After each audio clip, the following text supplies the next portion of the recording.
Good evening, everyone. This is Samantha Brown talking to you about this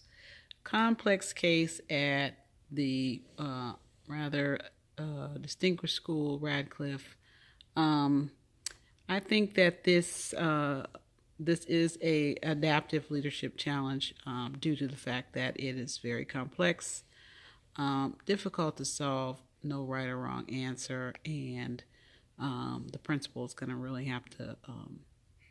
put on a thinking cap and try to figure out a way to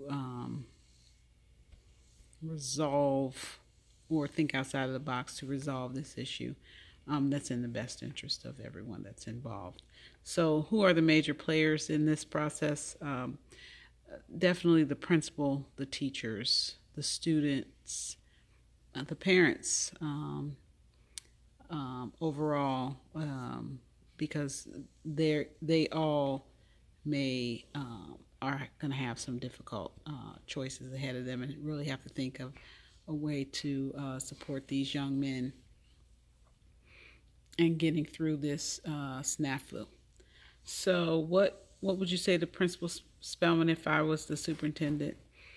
I would, if I was a superintendent, I would tell the principal that I'm going to let the principal make this decision. I think that the principal has all the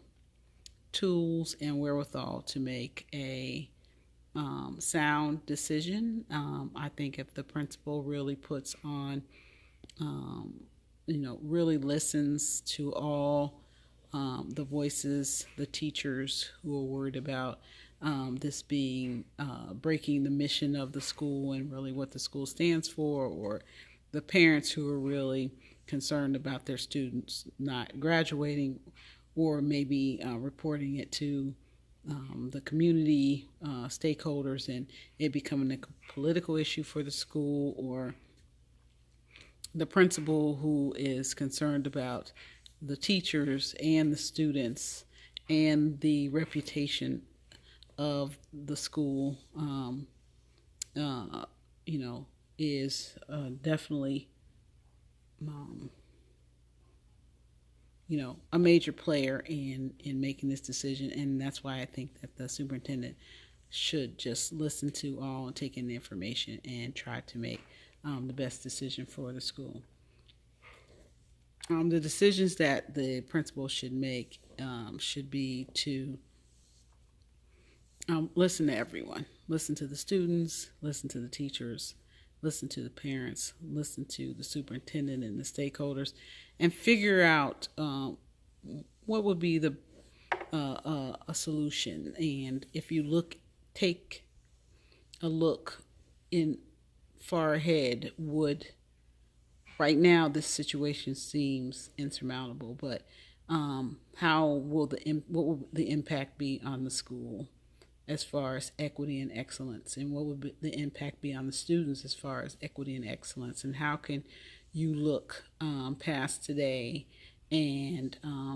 think about tomorrow and how it can be restorative for either the students or the school if you come up with a solution that works out best for both. So, how does your decision how does my decision respond to the notions of equity and excellence? So, my decision would be that I would have the teachers really think about and dig deep and look at, did we support the students um, as best we could as they were struggling and going along, and there were indicators that they were having a hard time. So, if we could come up with an alternative strategy or rubric that meets the same rigor as the thesis, but allows the boys to still kind of go through that rite of passage and have an exit learning ticket to graduate from the school, but also keep the integrity, the rigor, and the excellence and high standards of the school intact. So I think that would meet the needs of everyone, and I would open that up to all students that were graduating in that senior year and maybe going forward after we um, test this process and allow there to be some choices in how students will express their learning. So that's what I have. I look forward to hearing what everyone else thinks about this situation, and have a good evening.